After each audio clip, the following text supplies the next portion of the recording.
to Gav Goes In. Big up yourselves for coming through. Big up to Lumi Rain and big up to Jude Fenwick.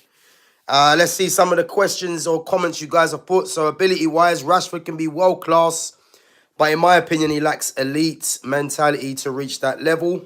Fair enough. Jude says there's a massive correlation with Rashford being in a healthy relationship and him being world-class in form. Just seen that Lewandowski's torn his thigh or something like that, so hopefully he recovers soon. Yeah, so listen, we done a Lewandowski chat yesterday. Obviously, it's come out that Lewandowski, his contract won't be renewed, so his contract's going to expire June next year. And again, as I said, it's an end of an era for me in terms of the great strikers in that era. You know, you think of Benzema playing in Saudi, Lewandowski probably be going back to Poland or to MLS. And Suarez is in MLS, yeah. And Aguero's retired, man. So, is what it is. Big up to BHS as well for coming through. How am I doing? You know what? I'm not sure if you guys can notice, yeah, but my voice is... I've been suffering with flu, guys, I've been suffering with flu for the last couple of days. But, as I say, I start my training tomorrow. So, I'm just trying to just get over it, man. But I'm feeling a lot better than I did. But yeah, I've been suffering with flu, man, for the last couple of days. So I'm pretty sure you guys can hear it in my throat, man, but in my voice. So yeah, but listen, I always try and give you guys some content, and appreciate you guys coming through and interacting. So that's the main thing. So BHS says maybe do a midfielder poll. What midfield's that, BHS? What poll is that you want to? What poll is that you'd like me to do? But guys, listen up. So again, as you guys can see from the title, Marcus Rashford, world class. World class shouts have come about again, and the problem is with this whole Marcus Rashford world class talk. Yeah, it's one of them things where there's certain players, certain English players, that don't have to do too much to be given the praise. And again, this is just another case of, I look at Rashford at Barcelona, and he's had a decent season so far. I mean, let's not forget, guys. We're only I think Spain have played about 6 games, I believe, or something like that. So we're only like early into the stages of the season. And to be fair, Rashford has been decent. But when we start hearing, the world class talk again, and all this other stuff, Thomas Tuchel saying something about he's got to get goals, he's got to take his game to another level, etc. Like, we've heard all this before, and as I said, Man United fan, I've watched Rashford ever since Rashford first come on the scene, making his debut against Arsenal, well, it was it Champions League? Yeah, Champions League, he made his debut. I remember it should have been Will Keane. I think Martial was injured, then Will Keane was next in line. He got injured, and that's when Rashford got his chance. So, as I said, and then obviously the league game against Arsenal, where I think he got 2. But for me, when I start hearing this Marcus Rashford world class talk, again, just like Jude Bellingham, Marcus Rashford's PR is through the roof, and this is nothing short of PR at its finest yet again. And big up to Daniela, big up to Barbara Joseph as well for coming through. Big up to United fan as well. Yeah, I'm all good, man. I'm all good. But as I said, guys, it's one of them things where there's certain players that don't have to do too much to be given the praise. And Marcus Rashford is definitely one of them. Again, we're going to go through... I've put down some notes in terms of Rashford because, again, some of you might be aware anyway, but I think the kind of coverage that Rashford continually gets, again, it's just him and Jude Bellingham, those two in particular, their PR is just, in terms of English players, I think those two have the best PR, without a doubt, in England. Because, as I said, those, like, especially Rashford, he doesn't have to do too much for his name to get thrown back in the limelight, and as I said, yeah, it's one of them things where, yeah, he just continuously keeps getting, getting away with it. Well, not getting away with it, but just continuously keeps getting the limelight after really not doing too much. You know, I've watched a few Barcelona games. I think the game against Newcastle, I think I mean, to be fair, he's both of his goals were very good. You know, you can't take that away from him. But the performance was okay. I think Trippier, you know, was actually dominating him in the first half, and I think Rashford come on strong in the second. But again, his two goals were very good, and that's something that you can't deny the facts. You know, United fan says, would you take Joe Bainham on loan from Dortmund? Apparently, he's unhappy. Yeah, listen, I've seen some of that news, and again, do I believe Man United take Joe Bellingham on loan? I don't. And again, if we're saying, yeah, that this manager is staying beyond January, then there's no point getting a Joe Bellingham, because this system, the 3-4-2-1, the only position Joe Bellingham would play would be in the tens. Now, if you've got the likes of Cunha, Mason Mounts there, you've got Xerxes who can't even get a game. The same with Kobe, who can play there as well. Why would you go and get Joe Bellingham? Doesn't make any sense, because Joe Bellingham's not going to play in a two in central midfield, because he's too attacking for that. So again, yeah, I've heard that news, but for me, it's not going to happen for me. It's not going to happen. Definitely not.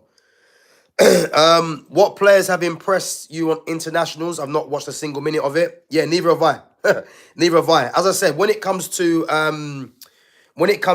internationals, international friendlies, I've said this previous. I don't want to see England play Latvia, Moldova, Belarus. No disrespect to them countries, but I don't want to see England playing them countries, because they should be beating them with the amount of players they've got to choose from.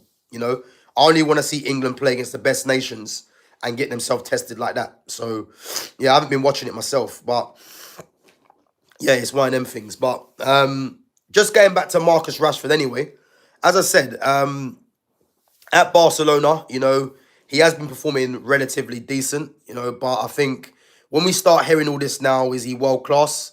This is when you have to look at the media, the media doing his work really. And do I think Marcus Rashford's world class? Nowhere near it. And the thing for me as well, yeah, this world class talk just gets thrown around way too easy now. I think I look at football right now, and I look at when I'm saying world class players, I look at the fact that what players can get into a world 11, what players have world class ability, and then you got players that are world class goal scorers, i.e., Erling Haaland. Erling Haaland for me isn't a world class footballer, but in terms of goals, he's a world class goal scorer. He is. No one can deny that. So again, you get different kind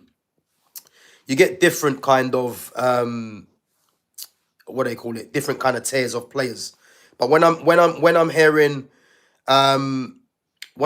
he's world class and he can be world class, again, Marcus Rashford is 27.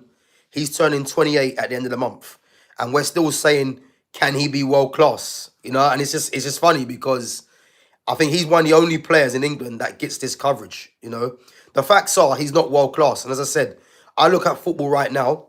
If I look in the Premier League, yeah, what players are world class? I mean, we can do this. Like, we go through Liverpool. The players that I say are world class at Liverpool, you'd have to say Alisson, Virgil van Dijk,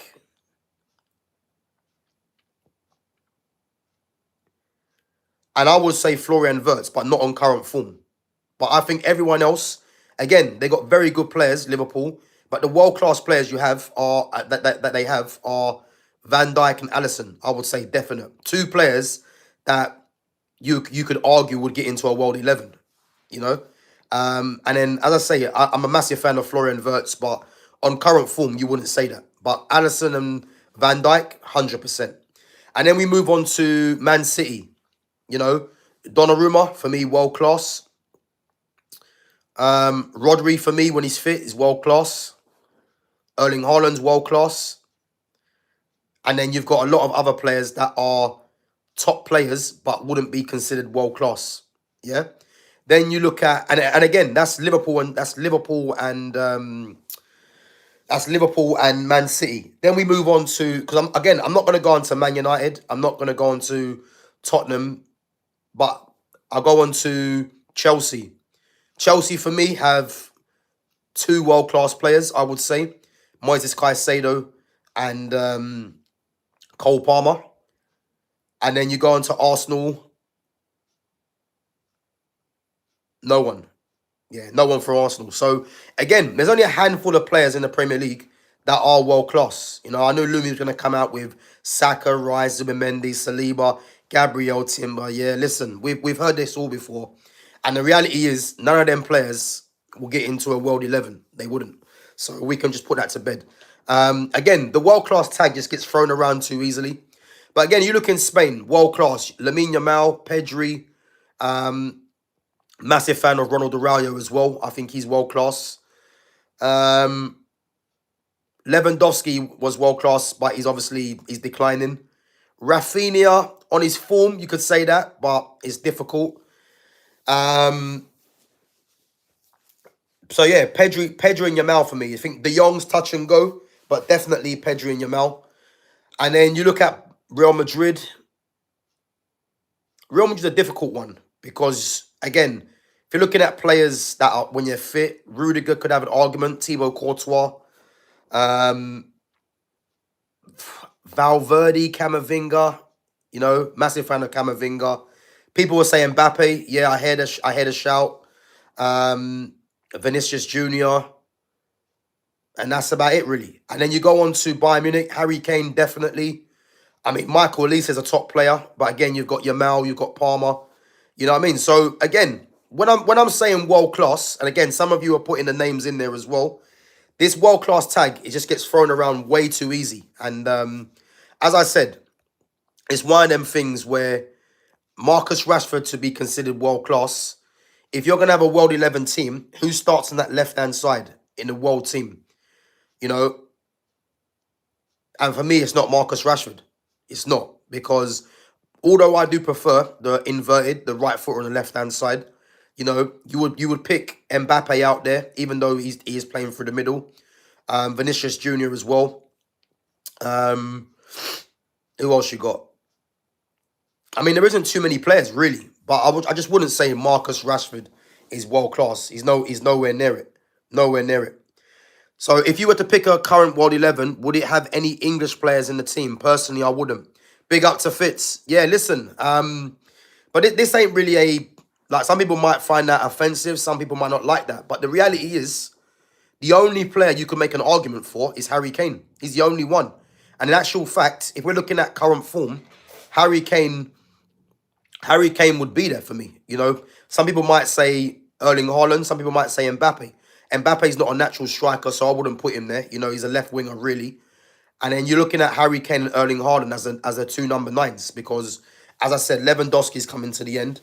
So yeah, you're really looking at a world 11. Harry Kane's the only player really that you can make an argument for, and then even that, people might go ahead of might go for Erling Haaland. The reason I'd go for Harry Kane, yeah, is because of Harry Kane's all round footballing ability. That's the only reason.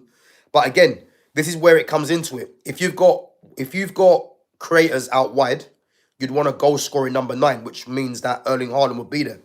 But if you've got wide forwards that get numbers, yeah, this is where Harry Kane comes into it, because he can get numbers but be a creator as well. So yeah, I mean, I'd pick Harry Kane, but it's touch and go between Kane and Haaland for me. So, but yeah, great question, man. Great question.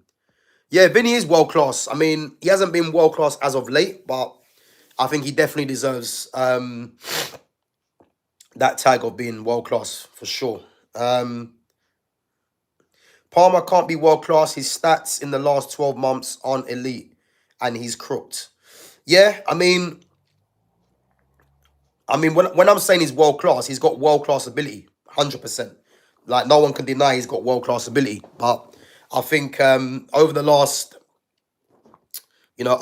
couple of over the last season, he hasn't been to the level that he was when he first come in. But there's no doubt in that Cole Palmer, man's a top player, 100%. Oh, sorry, yeah, PSG as well. You know, you've got Vitinha for me is world class. And then you've got players that are on the periphery, you know. I think Usman Dembele, Kvaratskhelia, they could be put in the world-class bracket and just beneath that for me.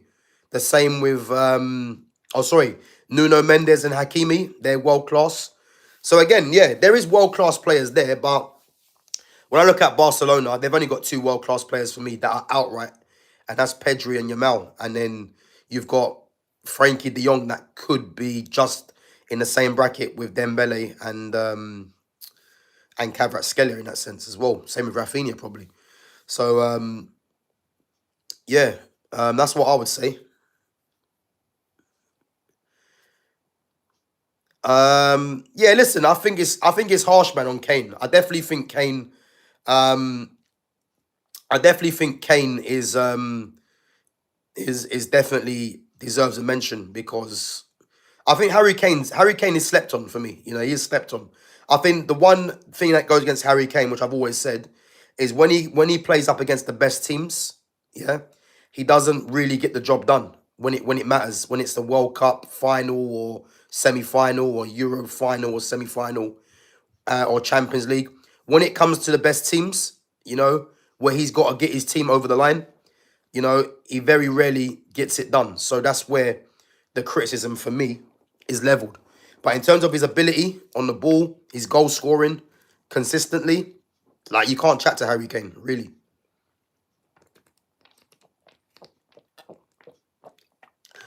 So would today's World 11 beat 2005's World 11? Who was 2005's World 11?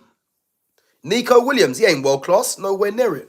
Nah, forget Nico Williams, man. He's not world class. Um, yeah, he's not world class, nowhere near it.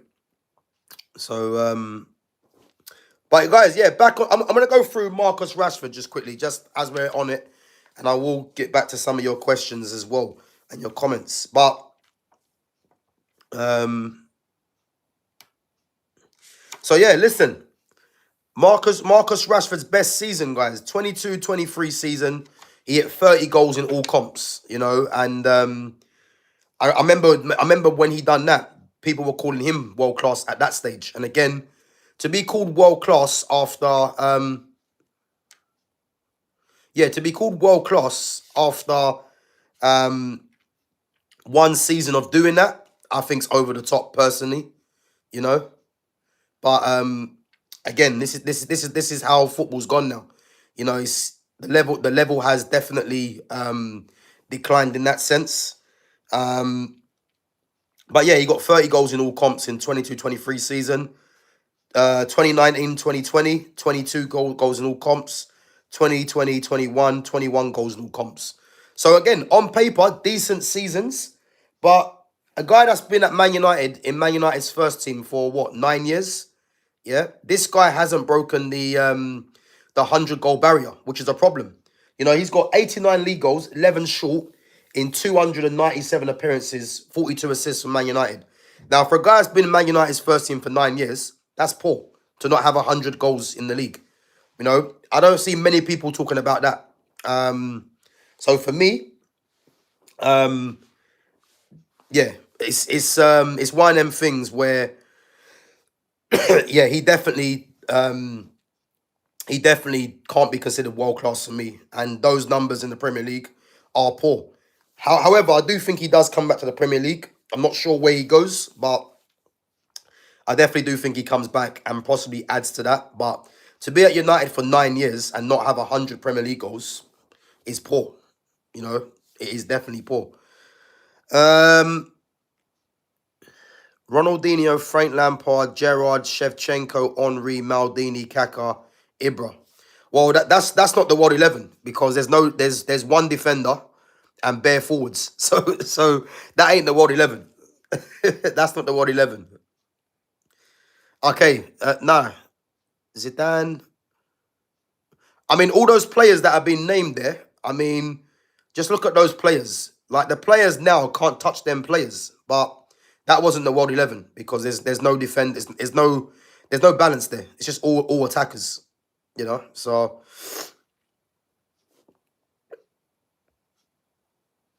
But even saying Rashford had world class potential, I mean, I don't know, man. I don't know because I'll give an example. Yeah, if anyone remembers Giuseppe Rossi was bought from Parma before he come to United. You know, I'm from the era of Giuseppe Rossi when Giuseppe Rossi was in the under 23s at Man United or the reserve team. Yeah, and let me tell you this now. Yeah, when a player's too good for a level, it's just obvious. Like I've never seen a player that is just too good for a level. Like I watched Man United's reserves when they had Sylvani Banks Blake playing with him up front as well.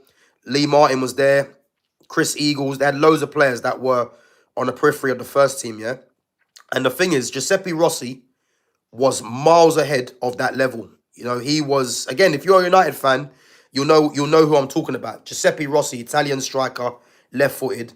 He was too good for the reserve team, yeah? And when he come into the first team, bearing in mind, this is Giuseppe Rossi was battling the likes of Wayne Rooney, Van Nistelrooy, I think was Saha there. He was battling with some top players in that first team, yeah. And again, no one was calling Giuseppe Rossi. I don't remember no one saying he had world class potential. I don't remember anyone saying it, yeah. But when you look at Giuseppe Rossi, you look at Marcus Rashford. You know, there's no one that would tell me that Marcus Rashford was more talented than Giuseppe Rossi. No way. Giuseppe Rossi was a top player, but the problem is that he was coming through at a time where there was just top players in that first team. Rashford hasn't had that. He's come through at a time where United were more or less on their knees. You know what I mean? So he's capitalized on that. And this is why I can't be of the opinion that he's being called world class. And even like, look, he's got 3 goals and 5 assists for Barcelona. So he's got 8 GA in 10 games. And yet we're hearing that he can be world class or he's world class.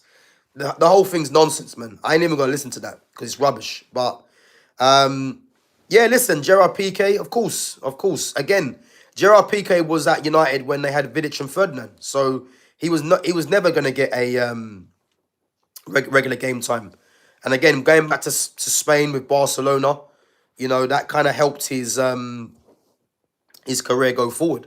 So yeah, listen, man, it's crazy. It's crazy. It just shows you the levels in football now. So if we're calling Rashford, if people are saying Rashford's world class, but yet Giuseppe Rossi, we never said he was world class, it just shows you the levels of how much football's dropped. Because again, if anyone knows about Giuseppe Rossi, yeah, you would know what a top player he was.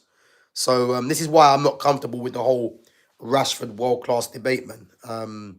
Yeah, it doesn't sit right with me because I've seen too many top players that are not called world class. So Solskjaer wasn't world class. No, don't be silly, man. Solskjaer being world class, no way. Solskjaer was a very good impact sub, you know, and again, Solskjaer had value to Man United, but the only reason Man United fans are in love with Solskjaer is because in '99 he stuck his leg out and got the winner. That's the only reason. Like, he was a good bench player. He was very good bench player. You know, contributed to the United team. That's when United had Cole, York, Solskjaer, and Sheringham. And again, Solskjaer as part of that 4 was a massive positive. He was, but let's not hide from the fact that, you know, him not sticking his leg out in '99, you know, he doesn't get that Man United job. I'd argue that with anyone. You know what I mean? So it was nostalgia, man. That's what it was. But yeah, listen, I think he's definitely he's definitely someone that has benefited from the time he was coming through Solskjaer. Why he got the job, and again what he done in '99. There's no doubt in that. But he definitely wasn't world class, man. And again, like if we're looking at the names that was put up earlier, Zidane, Ronaldo, Bergkamp, Beckham, Del Piero, Batistuta, Henry, Luis Figo. Every single one of them players was world class. Every single one. You know, every single one of them players was world class. And then you go to Ronaldinho, Lampard, Gerrard, Shevchenko, Henry, Maldini, Kaká, Ibra. Again, they were all world class. The one player that I would say, in my opinion, that wasn't world class in my opinion, but then again, he had world class numbers and he did contribute to that Chelsea team, was Lampard. For Lampard was a good player, but my tier for being world class has to be top players, and he's probably the only one. But again, if people want to put him in there, I do hear it. Gav, I know it's bad, but Greenwood was world class on the left. Listen, why is that bad? Greenwood was world class. Greenwood is someone, like when people say world class potential, Greenwood had world class potential more than Rashford. He did. Anthony Martial had world class potential. He was destroyed by injuries and by the setup at Man United, because there's no one that can tell me if Louis van Gaal stayed at the club, Martial would have gone on to realize the potential. He had a Ballon d'Or clause in his contract for a reason. So I'm definitely of the opinion that if Martial would have stayed injury free and Van Gaal would have stayed, people wouldn't be criticizing the Martial the way they do, because there's no doubting that guy had world class ability. He did, just like Greenwood. You're looking at those three when it was those three as a front three. Yeah, I know Rashford got a lot of the plaudits because of the numbers, but again, he was facilitated by likes of Martial, through the middle, and then Greenwood and Rashford either side. It worked. That's been United's most potent three since the days of Ronaldo, Tevez, and Rooney. No one can tell me otherwise. That three there of Martial, Greenwood, and Rashford has been United's most potent three since that three. And as I said, Martial and Greenwood definitely had world-class potential. Rashford, for me, he didn't really. I think he capitalised on the fact that he was Manc born and bred, and the fact that the PR, obviously him feeding kids, etc., that took over. And that's why people were trying to, put his name at the forefront. But he wasn't better than Greenwood or Martial. He wasn't, So that's the truth, man.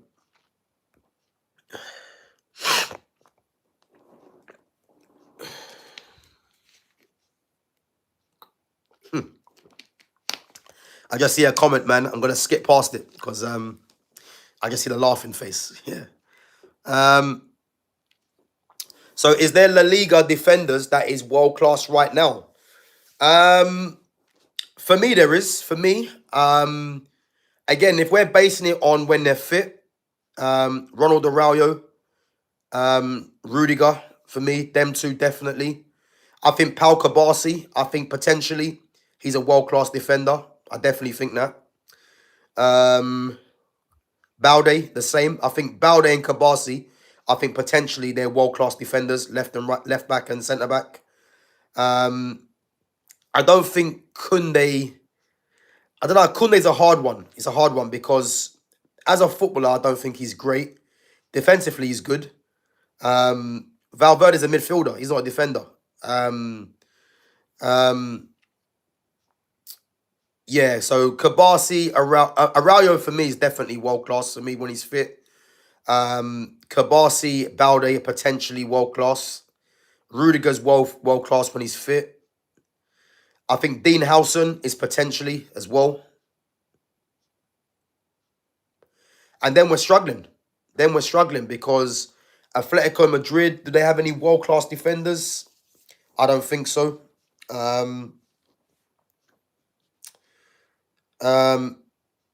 Yeah, big up United fan. Yeah, listen, Valverde can play right back, but he's a midfielder by trade, man.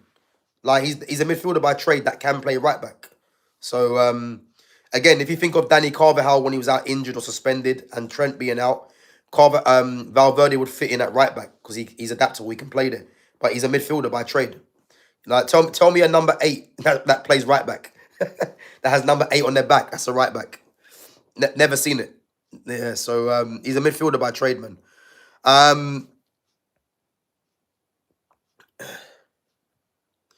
Yeah, look, big up Lumi, man, with the names. Makeda, Januzaj, Welbeck.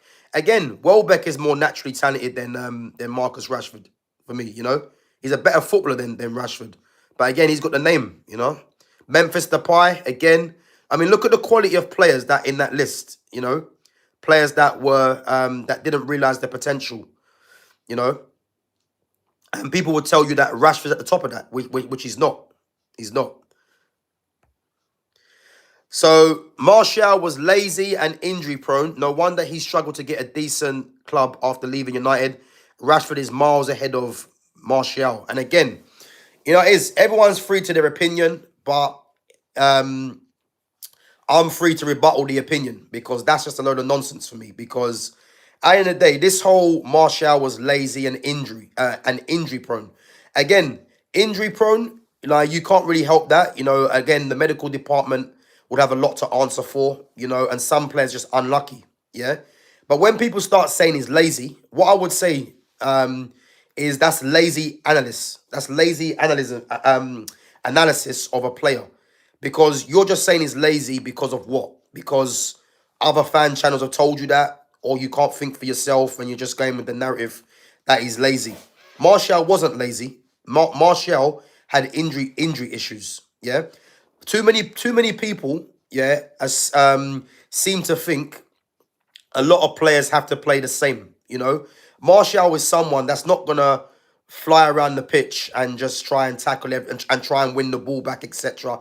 That isn't his game. You know, Martial's is a highly technical player. Yeah, and he's more of a flair, mercurial kind of player. You know, he's not your like I can explain it. He's not your Alan Smith, Wayne Rooney type. You know, Wayne Rooney, massively high in quality. But him and Martial, they were different. You know, again, a lot of it's to do with the upbringing. Look at Rooney's upbringing. You know, Rooney's had to work hard. You know what I mean? And his upbringing means that passion that he shows on the pitch is part of the makeup of his upbringing. Martial isn't that type of player. So when people are saying he's lazy, that's just a perception of people thinking that he's moody when he's not. That's just everyone has their own kind of what's the word? Their own kind of demeanor, you know. But when people are saying he's lazy, it's a lie. Because if you actually go and check the running stats, yeah, Martial actually ran more than Rashford. But you wouldn't think that because Rashford looks like when Rashford runs, it's at 100 miles an hour, looking like he's trying. Whereas with Martial, it looks like Martial's not trying because of his demeanor. But go and check the running stats, you'll see Martial ran more than Rashford. Yeah. And to say Rashford is miles ahead of Martial, that's an absolute lie. And I'll tell you why it's a lie, yeah, because if we're looking at ability-wise, Martial had miles more ability than Rashford. Rashford actually played better with Martial because Martial was unselfish. Yeah. The fact that I told you Rashford has 89 league goals as a Man United player in 297 appearances, having been in the first team for 9 seasons, yeah, is poor. Martial, I believe, isn't too far behind, having had a lot less time on the pitch. And again, I remember before I had my channel, I actually put this out there. I think it might have been on Twitter years ago. And if you compared Martial's minutes in comparison to Rashford and the numbers, Martial clears him.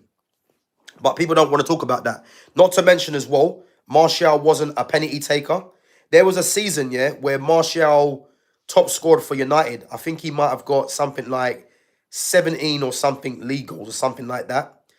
And if you would, and the amount of penalties that United had that Bruno Fernandes took, if Martial was the penalty taker, he would have won the Golden Boot.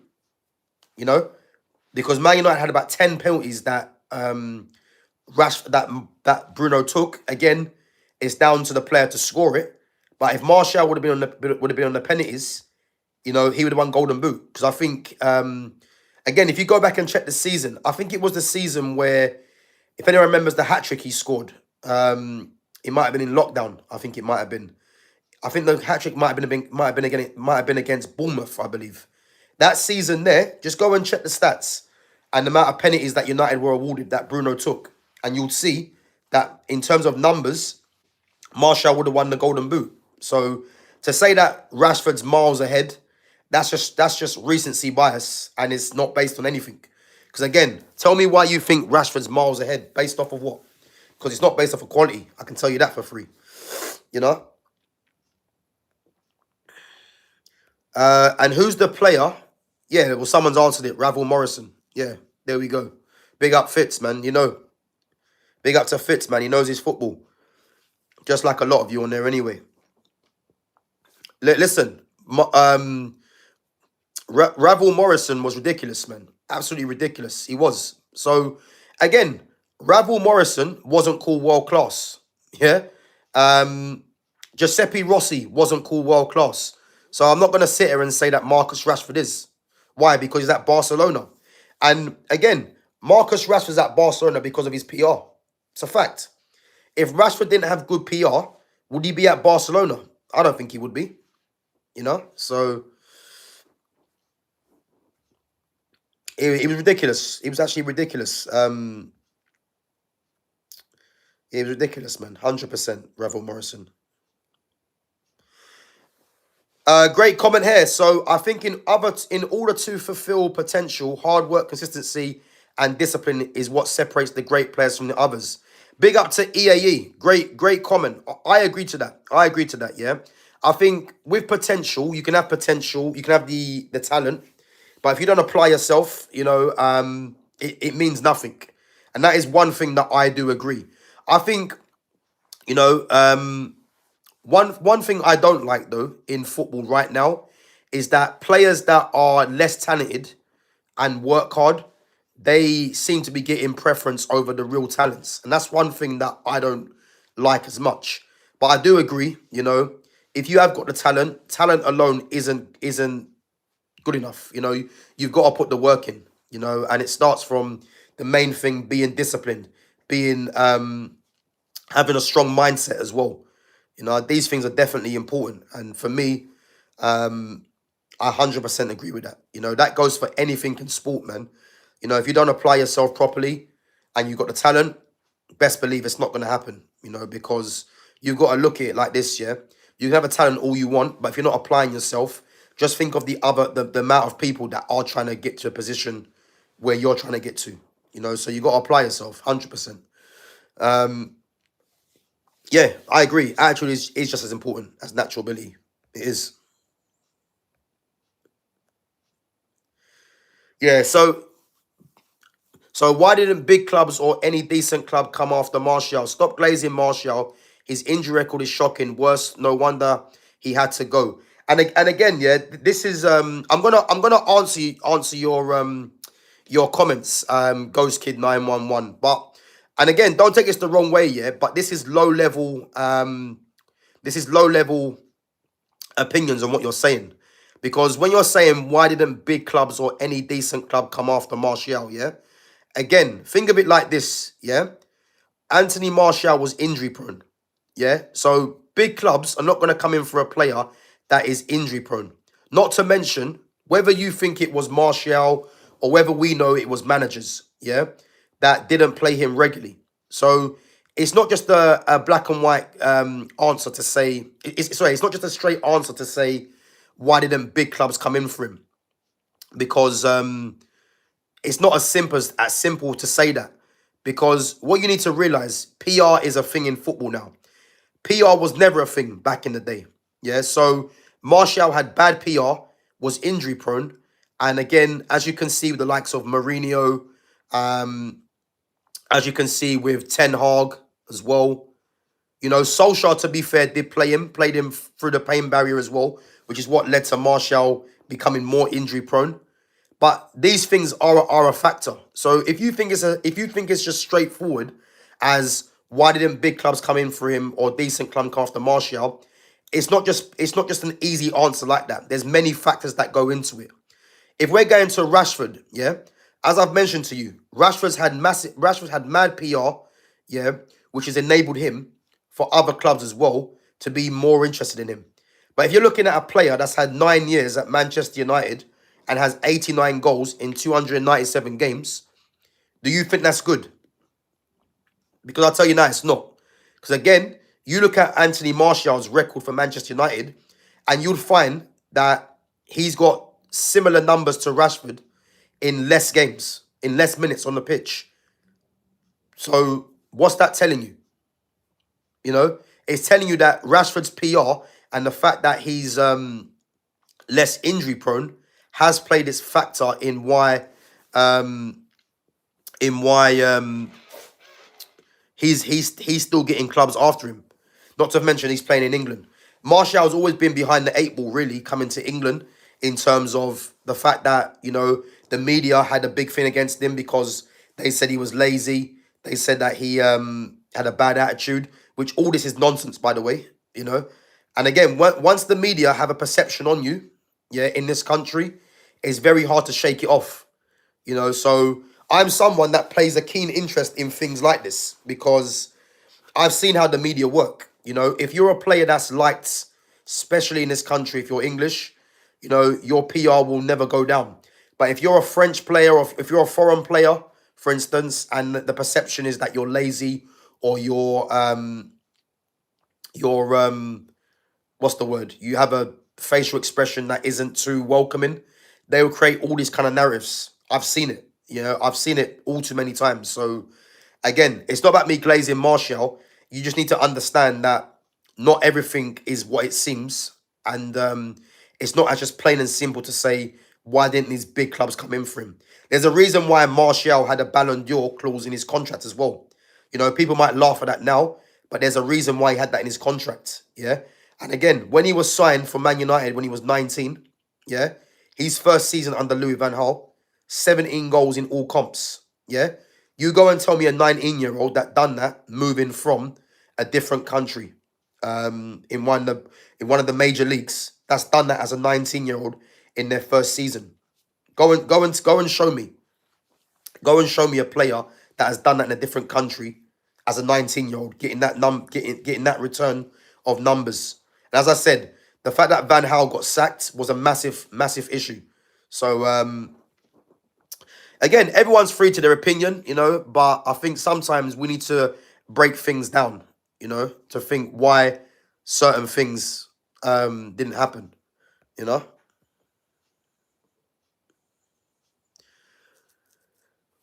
So which player do you feel had the most unrealized potential, or which one surprised you the most? Before I answer that, guys, come on, 17 of you in there watching. Smash the like button, sub the channel if you're new. Guys, I'm 320 away from 2K subs. So again, if you guys are liking the content, smash the like button and sub to the channel, guys. Help the channel to grow. Big up yourselves. So, which player do you feel had the most unrealized potential? Or which one surprised you the most? What, in any club or Man United? Any club or Man United? Big up to LJ.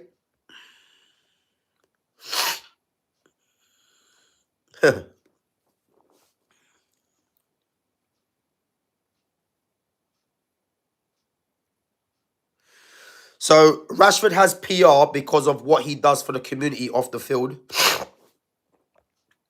We have eyes. Martial injury record is the reason we bought Weghorst. Okay. So let me answer this one. So I'm laughing because he said he has eyes. Well, I differ on that one. So Martial's injury record is the reason we bought Weghorst. Yeah? The same Weghorst that actually, improved Rashford as well. So again, I mentioned to you already, Martial's injury record, that is something that he can't control. Yeah? But you said to me, why didn't no other clubs come in for Martial? Again, there's many factors into this. Yeah, managers and injury. But what you haven't touched on is what I just spoke about. Yeah, when you're saying to me that Rashford has PR because of what he does off the field, you need to realize, yeah, that PR isn't just off the field. PR plays a part of it on the field as well. The very fact that Barcelona want Marcus Rashford is definitely due to Marcus Rashford's PR. It definitely is due to that. No one can tell me otherwise. It's definitely due to that. Because, as I said to you, the fact that Rashford has had the seasons he's had at Manchester United, but still finds his way at Barcelona, it can only tell you his PR. It is. Like, No one can argue that. No one can argue that, because if you're looking at his performances over the last couple of seasons, there's no way really that Barcelona should be in for him. But it's because of Marcus Rashford's name. And again, a lot of it has to do with the PR off the field, which again has played its part with on the field as well. Martial had bad PR in this country. He had obviously had his injury issues as well. And then he had managers that again, ever since Louis van Gaal was sacked, all the managers that have been brought in doesn't suit the style of player that Martial is. Yeah, as I said before, when Van Gaal got sacked and Mourinho came in, Martial and even Rashford as well needed development. Jose Mourinho is not a developer of talent. He needs the ready-made replacements, the ready-made players there already. Yeah, not to mention him and Martial, you can see, just didn't see eye to eye because, again, the kind of players that Mourinho likes is not Martial. But if anyone remembers, before Mourinho signed Alexis Sanchez, Martial was keeping him in the job. I think Martial scored 4 or 5 games straight and arguably was keeping Mourinho in the job. And then Mourinho's thanks to that was to go and get Alexis Sanchez, who everyone could see was on a decline, and then try and replace him with Martial. And then Martial, you got to think, player in a different country, trying to adapt. And then you've got a manager that treats him like that off the back of what, Then you look at Solskjaer, who took over from Mourinho. Solskjaer wasn't a developer of talent. Solskjaer was someone that just let the players play. But again, he chose Bruno Fernandes more or less ahead of Paul Pogba. He chose Rashford ahead of Martial, And again, there's no one that would tell me that Bruno Fernandes and Marcus Rashford are better than Pogba and Martial. They're not. But again, a lot of it comes down to PR. A lot of it comes down to how these players are perceived in the media as well. Because there's no doubt that if Man United had a footballing manager, which they haven't had since Van Gaal, yeah, Man United wouldn't be in this state on the pitch. I can tell you that for free. Because I'm someone that's been talking about this for years. Before I had a platform, I've been talking about this for years. And as I said, man, there's many issues that go on at this club behind the scenes. But what I'm seeing on the field is a problem. And again, Weghorst, when he came in, it was obvious United need to go and get another striker because unfortunately you can't help the injuries. But to say that Weghorst was brought in for Martial, that's not because Martial wasn't good enough. It's just that unfortunately he had injury issues, which are not his fault. Simple as that.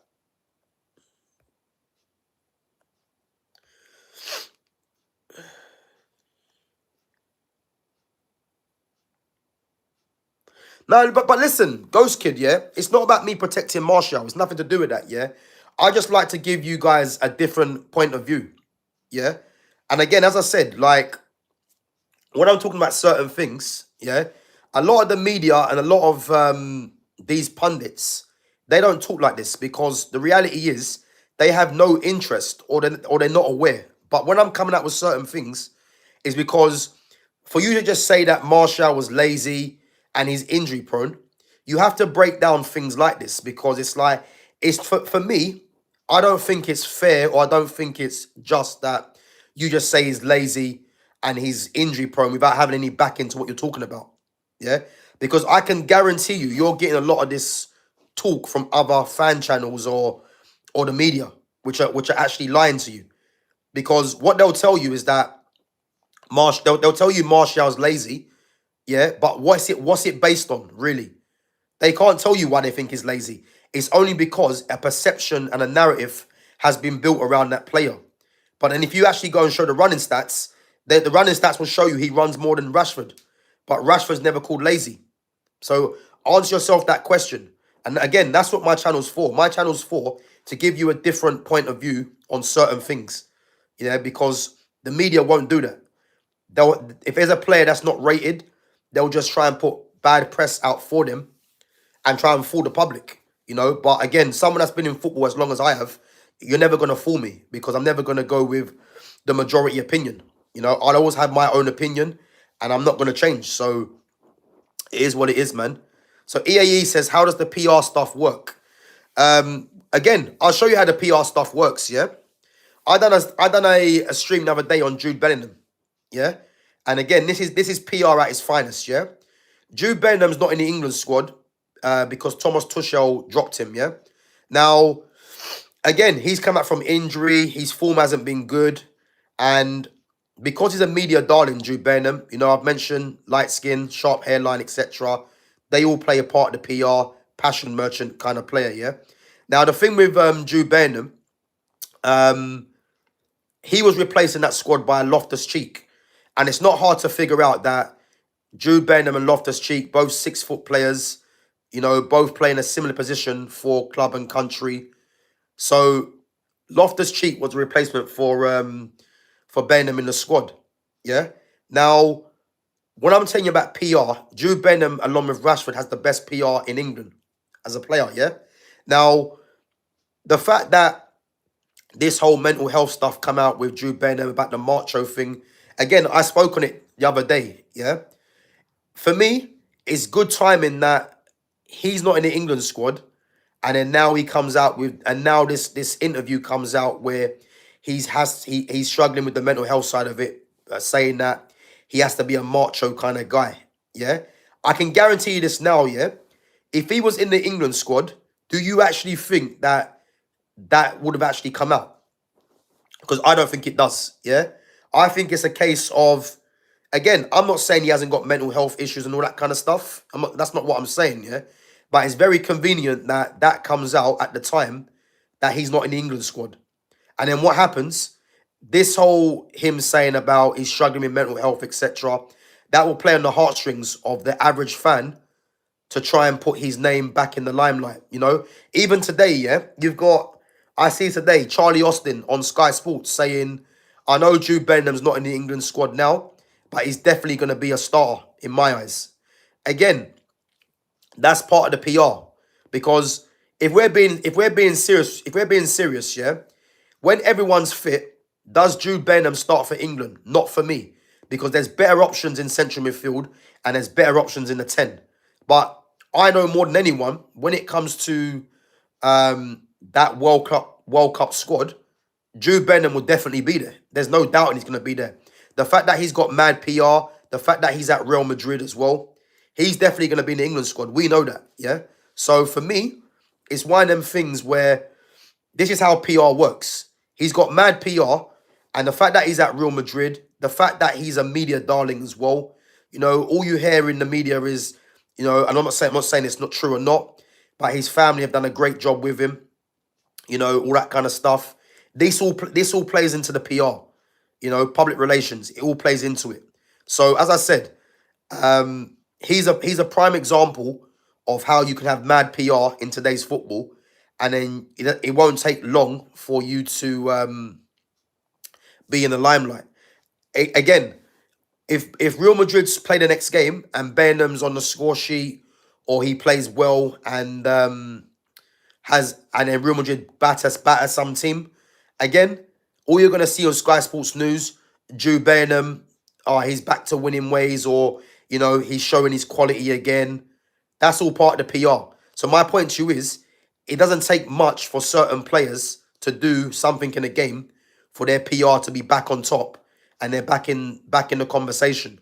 And he's definitely one of them, along with Rashford. So that's how it works, man. Big up to Mike, big up to Jay. Yeah, all good, man. I've been suffering with flu for the last couple of days. I know you guys can probably hear it in my throat, in my nose as well, in my voice. But yeah, listen, we don't complain. We just get through it. We just get through it. Same PR is the reason Manu thinks he's good enough to be a starter every week for Man United. But again, who said that Kobe Manu said he thinks he should be a starter every week? I've not heard that. So again, Kobe Manu's PR is good. It's not the greatest. But if I'm looking at it from a Man United fan and that watches Man United every week, Kobe Manu should be playing. He should. But the problem is, this manager, the way he sees football, this system is meaning that Kobe Manu isn't getting the game time that he should. But again, I haven't seen the PR from Manu that thinks he should be starting every week. Because if Man United are the team that they're meant to be in terms of the players that should be at the club, Kobe Manu doesn't start every week. You know what I mean? At the age he is now, he should be finding his way into the team. But the team as it is right now, he definitely should be playing because you've got Bruno Fernandes who's shoehorned into the team. Ugate's not good enough. And Casemiro, as a top player as he is coming to the end in the sense of his contract and isn't being helped by this system either. So, yeah, just based on that, he should be playing for me.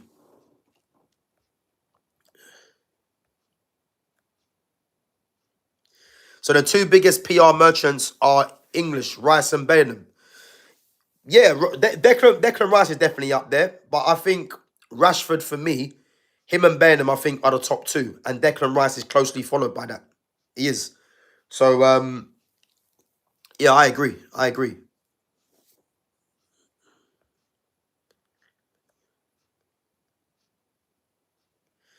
Yeah, big up to Fitz. Fitz, I'll let the chat answer that. So guys, any club, any era for the player with the most potential, unrealized potential in the yeah, answer that in the chat. So who do you guys think has the most unrealized potential from any club, any era? Chat that the chat can answer that one. Yeah, big up to Mike, man. Mike's hit the nail on the head. So Benham has the most insane PR out of all English players. He's one of the most overrated players, and this is coming from a Madrid fan. Listen, there you have it. There you have it. Um, I wouldn't argue that at all because you can just see it. As I just said, the fact that he wasn't in the England squad, and then that week was dominated by his mental health thing. That tells you all you need to know, and that's the media doing too much for Bellingham, meaning that you know it's a clamour to get him back in the squad. I actually look at it as a positive that Thomas Tuchel actually dropped him because he lets Bellingham know that he's not a shoo-in for the squad or for the team. And he's got to work hard or he's got to put in performances to get himself back in there. So I look at it as a positive.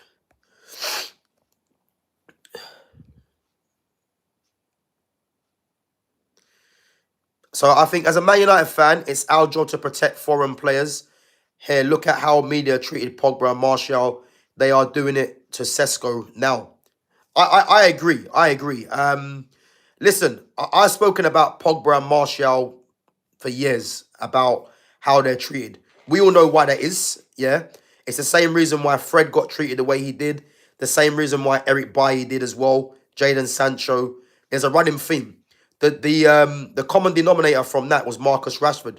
And the reason for that is because Rashford was Manc born and bred, for one, and he was a media darling for what he done in terms of feeding the kids. So there's a reason these players are treated the way they are. In terms of Sesko, yeah, Sesko for me, I've seen a few of the media and a few of the pundits not rating Sesko, but to be honest with you, it's nowhere near what Pogba and Martial were getting. So I'm not really going to entertain that one. I do think Sesko has done well since he's come to the club, but the criticism that he's getting in comparison to those players is nowhere near it for me.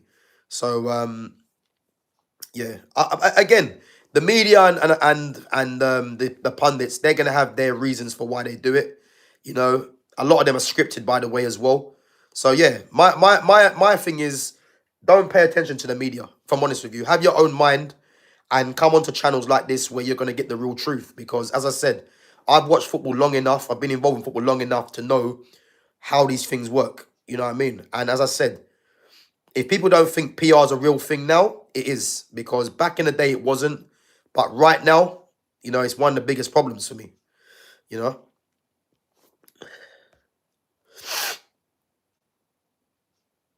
So, Kobe is too slow for the 3-4-4 system. He can't replace Bruno. He can't replace Cass because of defensive ability. Again, this ain't true, yeah? And United are not playing a 3-4-4 because that's not like you can't play a 3-4-4. So I don't know where that's coming from. United are actually playing a 3-4-2-1. You know, a lot of people think United are playing a 3-4-3, which they're not. So they're playing a 3-4-2-1 because there's number 10s involved. So again, I've mentioned this before. Um, when you're playing a wing-back system, yeah, you can't play a 3-4-3 because those two players that are playing as the high and wide forwards, you would say, they're more number 10s because you've got, but basically what I'm trying to say, if you've got wing backs in your system, you can't play with wide players because the wing backs are the wide players, which means that you're going to play with number 10s, which is why this system is a 3-4-2-1. And this is why it doesn't make any sense because you've got Brian Mbeumo, who's a winger, playing as a 10. You've got Amad Diallo, who's a 10, playing as a winger or a wing back, should I say? So the whole thing is flawed from the start. Yeah. So when you're saying that Kobe can't replace Bruno, yeah, Bruno shouldn't be playing in the first place. He's being shoehorned into this team because of this manager, his compatriot, and because the fan base are in love with this player. But the facts are he's being shoehorned into the team at the expense of others. The facts are this system is killing a lot of players, yeah. And this two in midfield, yeah. Again, Kobe isn't great in this system because he's someone that, you know, like he's someone that in that position it relies on leadership, it relies on legs in the midfield, all that Kobe isn't really known for. Just look at Kobe's game. Kobe should be playing as a 10 in this system where he can get on the ball, start using his ability and his quick feet to dictate, to show his quality. But the fact this manager wants to play him slightly deeper in this system and have him, you know, doing up a different role is part of the problem. Because Kobe's not a two in this system. He's not. He can play the role, but you're not really gonna get a good Kobe Manu in this system. A 4-3-3, a 4-2-3-1 is where you get a better Kobe Manu. So to say that he can't replace Bruno, he can, but this system shouldn't be played in the first place for me. And obviously Casemiro is slightly defensive, but that two in midfield, whatever combination you want to play against the better teams, it's going to get found out anyway because there's no combination there that works really. Casemiro's got the experience. Obviously, Bruno's the captain, so they're going to get more game time. Ugate's not press resistant. He's not good enough on the ball. So you can't build attacks off a midfield with Ugarte in there because he just can't keep the ball or play a good pass. So again, you're not really going to get anything from that midfield. Against the lesser teams, the promoted teams, you might get some sort of joy. But against the best teams, it's not going to work. So again, it's not that Kobe's too slow for the system. That formation requires different strengths. But the reality is a 4-2-3-1, a 4-3-3, you'll see a better Kobe Manu, 100%. Neymar Jr., another one. I mean, Neymar for me, yeah, him and Pogba have to go down as two of the most highly talented players, but the most hated. And again, this comes back to perception, yeah? The reason this country hates Neymar is because of what Neymar represents in terms of the flair, in terms of the flamboyance, the fact that he's very nonchalant. This country hates that because this country, they reward tryhards. And when you reward tryhards, you're not going to see talents like a Neymar as a positive. Because again, this goes back to the blood, sweat and tears of this country. They would much prefer someone like a Jordan Henderson, a Declan Rice that runs around, yeah, to no avail really, than a Neymar, because it's perception. This is why they say Martial was lazy, Pogba dances too much, etc. It's perception. But these guys are highly talented players that would only get the respect outside of this country. So he's another one that's hated in this country. For what reason? Because look at the quality of the player. Look at what he's won. Look at the numbers. There's no doubt in my mind, yeah, if Neymar wasn't in the era of Messi and Ronaldo, he would have dominated the Ballon d'Or. He would have won about 5 or 6 easily. But he was in an era where Messi and Ronaldo were getting numbers and their PR again was through the roof. So he's another one, Neymar, for me, that it doesn't get given the respect he deserves.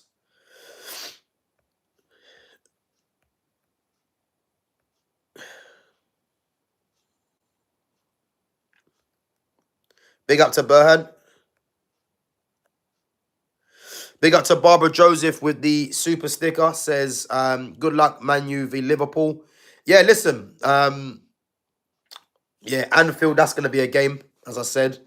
Do I expect Man United to win that game? I mean, he's never won back-to-back games as a Man United manager. Liverpool have lost 3 on the bounce, so they're going to want to obviously win that game. It's obvious against rivals, so it's going to definitely be a game, man, to watch. As I said, I'll be doing a live watch-along for that game as well on Sunday, 4 o'clock. I'll be live at 3:30 beforehand. So, yeah, make sure you guys come through, and I can't wait for that game because first and foremost, I want to see what team he goes with. Again, the match preview, I'm going to do that on Friday to see the team he's going to go with. But yeah, I just think again, I'm going to say Liverpool 2-0. You know, I'm going to say Liverpool 2-0 at home. That's where I'm going to go with. But guys, anyway, I'm going to wrap up. You know, obviously this cold's getting the better of me. I've got to try and get rid of it. But obviously I've got my boxing training tomorrow. First session tomorrow. So yeah, getting back obviously into the ring. Looking forward to it. So yeah, man, I've got to try and shift this cold while I can. But yeah, listen, guys, it's much appreciated you guys coming on. Again, make sure you smash the like button. We got 19 of you in there. Smash the like button, sub to the channel if you're enjoying the content. And guys, check out my other content as well. And guys, make sure you check out my playlist. I got a new playlist up. It's called GavGoesIn's Great Plays. So again, I play 5-a-side currently. So there's some good content on there in terms of some of the goals scored or some of the passings, etc. on there. So yeah, make sure you guys give that a view. And as I said, there's some good content that's going to be coming up from members only. You know, there's some posts on there, as I said, and I'm going to be doing some content for my boxing as well that I'm going to put up for members only. So as I said, yeah, make sure you guys, if you do want to view that content, make sure you guys become a member. But yes, that's much appreciated, you guys supporting the channel. And as I said, make sure you view the other content. And as I said, on the way out, make sure you guys smash the like button and sub to the channel. Big up to all the mods each and every time for coming through as well. And big up to all the newcomers, man. So, yeah, as I said, it's much appreciated. And, yeah, guys, obviously time today, 12 o'clock. Normally, I try and stream at 11:30 or 10:30. But I'll see what time works better for you guys and obviously for the channel as well. So, yeah. So keep an eye on the schedule to see when I go live. And I'll probably be back tomorrow. Possibly back tomorrow. I might do an early one, 10:30. I'm not too sure yet. But as I said, keep an eye on the schedule. And if I don't do an early one, I'll try and give you one in the evening as and when. So, so yeah, big up to all the newcomers. Big up to all the mods each and every time. And yeah, guys, I'll catch you guys tomorrow. Take it easy.